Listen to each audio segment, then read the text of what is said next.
श्रीशैले मल्लिकार्जुन। पहिला हामीले सोमनाथ ज्योतिर्लिङ्गको विषयमा सुनेका थियौँ। आउनुहोस् आज मल्लिकार्जुन ज्योतिर्लिङ्गको कसरी उत्पत्ति भयो त्यो हामी सबै जान्यौँ।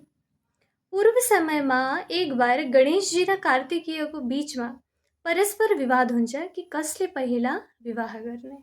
मातापिता गौरी शङ्करले भन्नुहुन्छ कि जसले पनि पहिला पृथ्वीको 7 बार परिक्रमा गरेर आउँछ त्यसैको विवाह पहिला गराइदिने।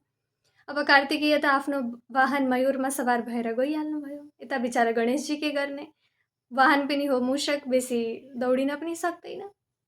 अब गणेशजीलाई त्यसै पनि बुद्धि र ज्ञानका देवता भनिएको छ।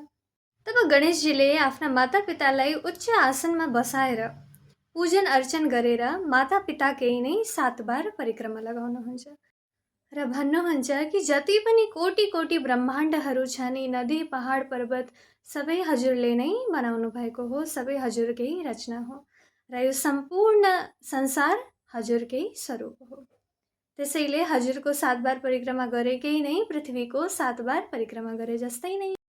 मातापिता गणेशजीको तो अद्भुत आचरणद्वारा प्रसन्न हुनुभयो र गणेशजीको विवाह रिद्धि सिद्धि नामक दुई कन्याहरूसित गराइदिनुहुन्छ।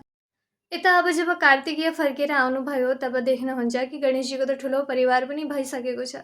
तब आक्रोशमा क्रोधमा आएर कार्तिकेय कैलाश पर्वतको त्याग गरेर क्रौञ्च पर्वतमा गएर बस्नुहुन्छ। कार्तिकेयको विरह सहन नगर्न सकेर मातापिताले देवताहरूलाई कार्तिकेयलाई पुनः बोलाउनको लागि पठाउनुहुन्छ, तर कार्तिकेय वापस आउनु भएन।